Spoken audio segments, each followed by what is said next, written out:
very well done. We're going to start our question period with questions from the advisory team, and then after that it will go to the floor. Thank you, Ms. Honing. Congratulations. That was amazing. I guess my question is, throughout your presentation you talked about surfing, and when you're talking about Tofino and you showed your video, you had a huge smile on your face. So my question is, what draws you to Tofino? I would say what draws me to Tofino would be the culture, so like the surfing culture, the people, the location. I love how it's on the coast, and the ocean, and also surfing. I love surfing. Congratulations, Ms. Honig. My question is, do you think your experience in a place affects what your final product is, like your video or your photos?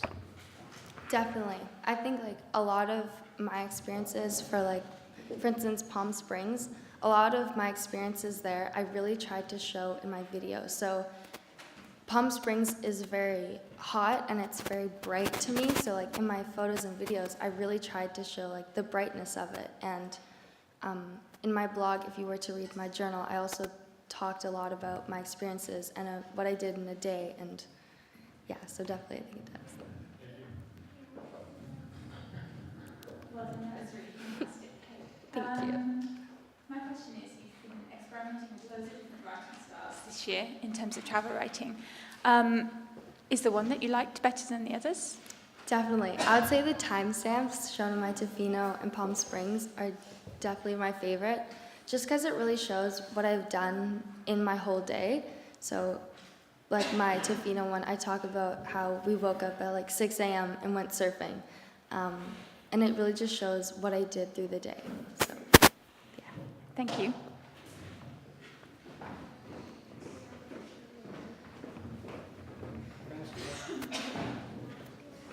Okay, I got to ask this question.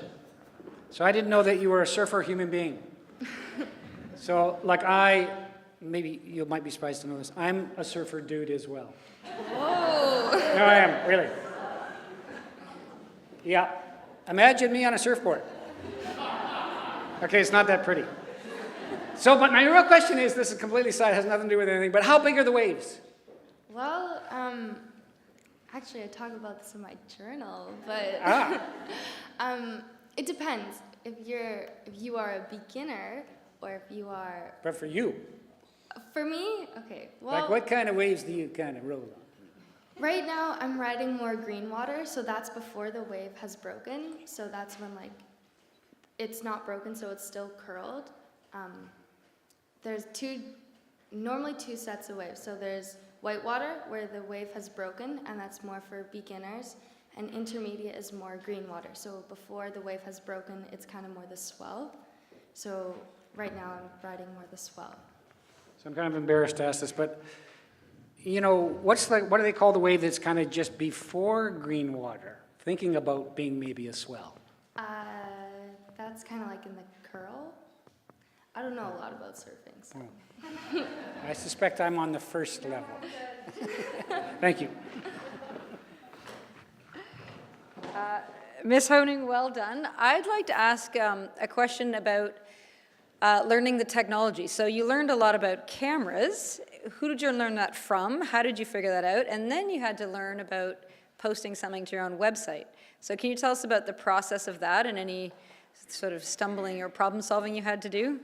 Well, I'd say when it comes to filming, I did learn a lot from Emmett about editing and filming and photography, but also a lot of it was self-taught. Like I found the best way to learn was just to go out and see what worked and see what didn't. And that's along with editing too. I kind of got to play around with it, see what worked and see what didn't. And then when it came to my blog, Charlotte actually had worked on Weebly before, and Emmett did also. So I had people that's used that site before, which really helped. Very good people. Yeah. Questions from the floor? What would you say the most challenging thing that you had to do in your whole experience? That's a good question. I would say the most challenging thing would be coming up with something unique and still being creative, but being unique about it and kind of having my own touch, because there's tons of travel blogs out there and there's tons of travel videos that you could see anywhere and search up on YouTube. But I found the hardest part was being myself and really showing what it's like to see the world through my eyes and kind of putting my own touch on things, but not being totally crazy. So.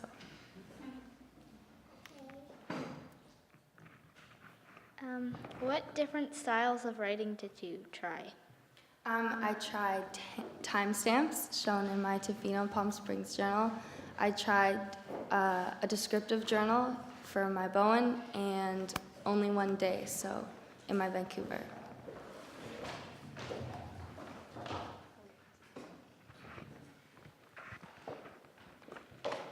Very well done, Ms. Honing.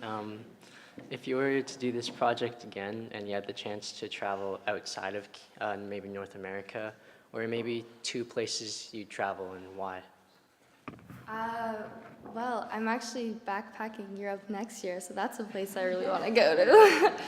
But I definitely say 2 places would be Italy. I really want to go to Italy. And I think Australia. I love Australia, so.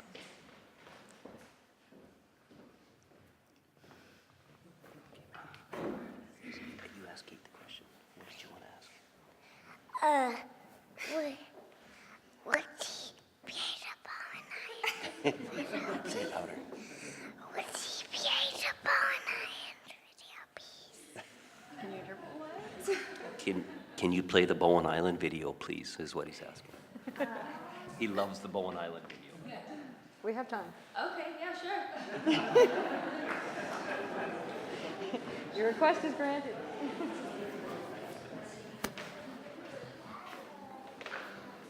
This will actually be a really good representation of how far I've came. So this was my first video, and you saw my Tofino video, which was my last video, so.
Okay, so that's my Tofino video, or sorry, Bowen. And in your blog that goes along with that video, it's actually really interesting because you write it as more, it's a different kind of writing style than your other ones, and it's more of an advertisement for Bowen, the places you can eat, the walks you can go on. And I was wondering if you've marketed that to the Bowen Island municipality yet. No, but if I did, I would. Maybe. Refilm?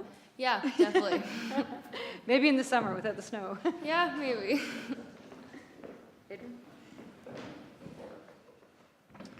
Very well done, Ms. Honing. I noticed all your videos are very artsy.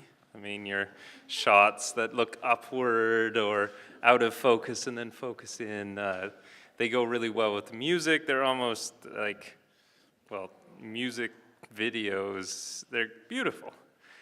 How important is it that your work is beautiful, is artistic? For me personally, that was just like, because I filmed, edited, and published everything, I kind of made everything how I wanted to, so if it was more of an artsy twist or looking up like different shots, I think, yeah, I think it has to do a lot with like, you really want things to be connected, so like, you wouldn't want a heavy metal song playing to like my Bowen video. That just wouldn't make sense. Like, it wouldn't really go together, or like really soft music to like a band rocking out. Like it just, I think you need flow and connection with everything, for music to visuals to movement. So would you be willing then to take a job where you get to travel around, but you have to go and rate restaurants and sleep in not so nice establishments to give them a rating and actually work? Well, Would that be attractive to you, or would you rather make it beautiful? I don't know. I think everything has its like touch of beauty in its own little way. So I don't know if that's a hole-in-the-wall restaurant. Then I would be maybe willing to go there if I got paid. Then like sure.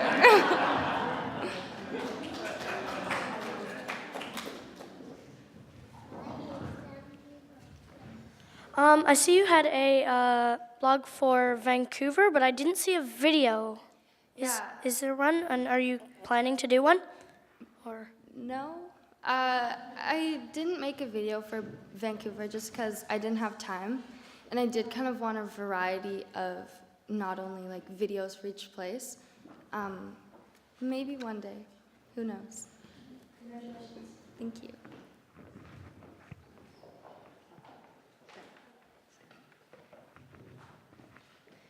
Just a quick question about travel. Do you think that the farther you go, the more beautiful something becomes, or do you think something can be just as beautiful close to home? I think it can be close or far for beauty. I mean, I did a video and journal and photos on Bowen, and I think that's beautiful. Like, I think there's always room to work on stuff, but I don't think you have to go far away for beauty. Congratulations, Ms. Honing. That was wonderful. My question to you is, do you plan, now that your Masterworks is over, do you plan on continuing to contribute to your blog? And if so, what would the next chapter be? Definitely.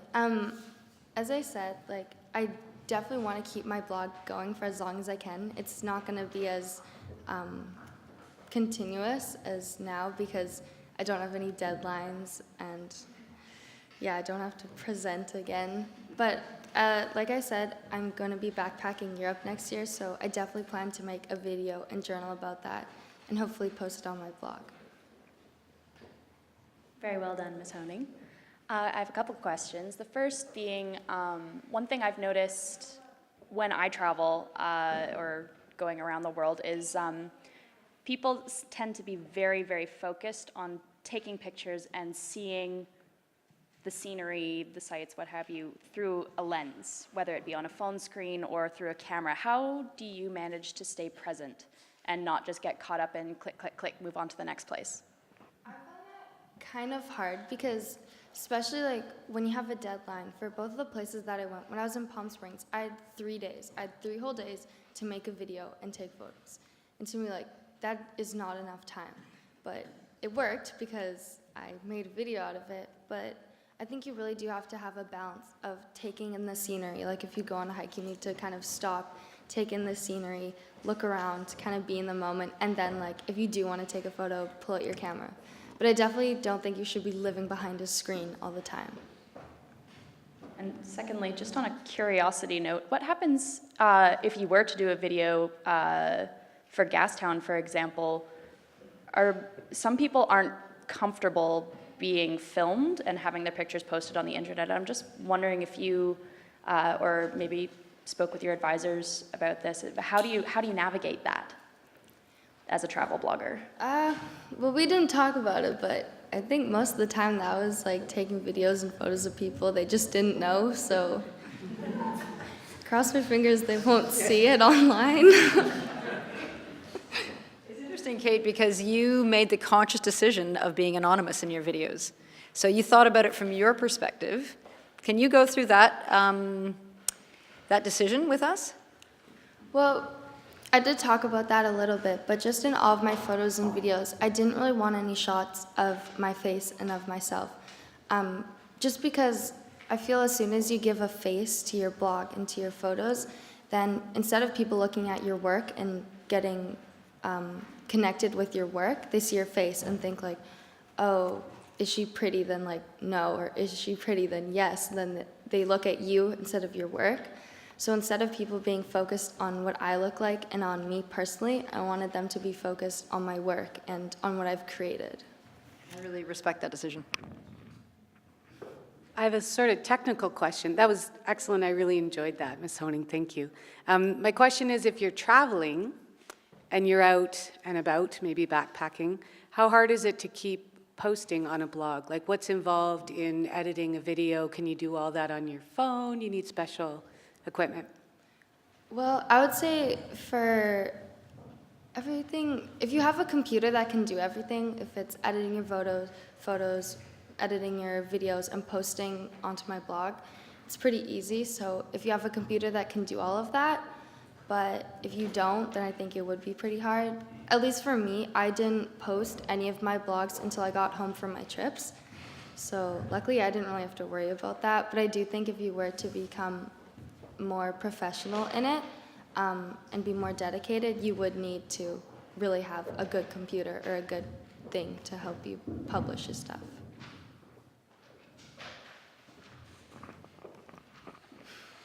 Very well done, Ms. Honing. You said earlier that you had 3 main inspirations, and I was just wondering, do you think that after all of this, you've developed your own, unique form of your own photos, that you can truly say it's your own, and what would it be? That's hard. I don't know if I've created my own kind of theme or form, because I think that's really hard to do and that takes time. But I would say that if you look at all of my photos, you can see a kind of theme throughout them is candid photos, nature, and people. So if you were to go onto my blog and look through all of the photos, I think you would see that connection with all of them, but I wouldn't say I have a set theme yet, maybe in the future.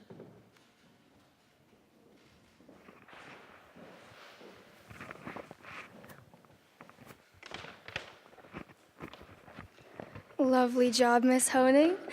Would you say that when you are trying to create your own original content, you have to limit your social media, otherwise it'll unconsciously show up in your own work, or do you find you can navigate it, social media and creating your own content?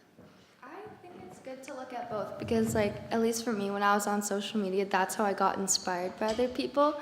So if that was looking at other people's Instagram themes or at other blogs, I think that's a really good way to be inspired, but you don't want to be a follower. So looking at those, I think it's hard to look at something and be like, wow, that's really creative, and I'm inspired by that, but not to copy it. So I really think you need to find that boundary of being inspired, but not copying it, so.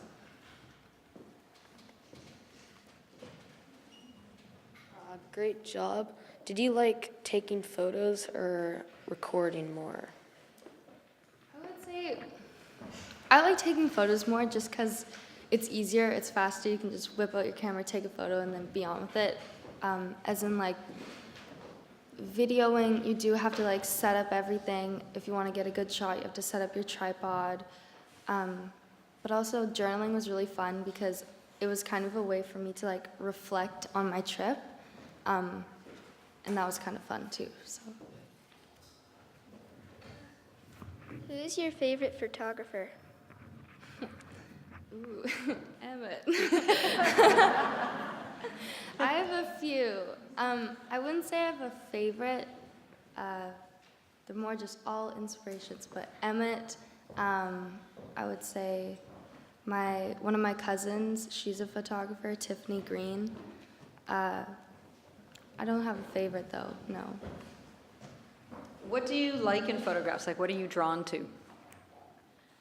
I would say the content of the photo, so like what the actual photo is of, and the colors, because like I would say I'm a pretty visual person, so if a photo is just kind of plain, then I won't like that photo because it's plain.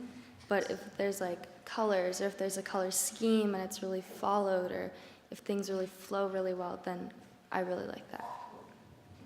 Any more questions from the floor? I would like to say, Ms. Honing, that you're very eloquent in answering these questions, so thank you very much for that. So this ends the question period for Ms. Honing. We're going to take a short break in a second, and Kate will be meeting with her advisory team over here, and then we'll be bringing you back in here in about 15 minutes to make a special announcement. So thanks for being here for today.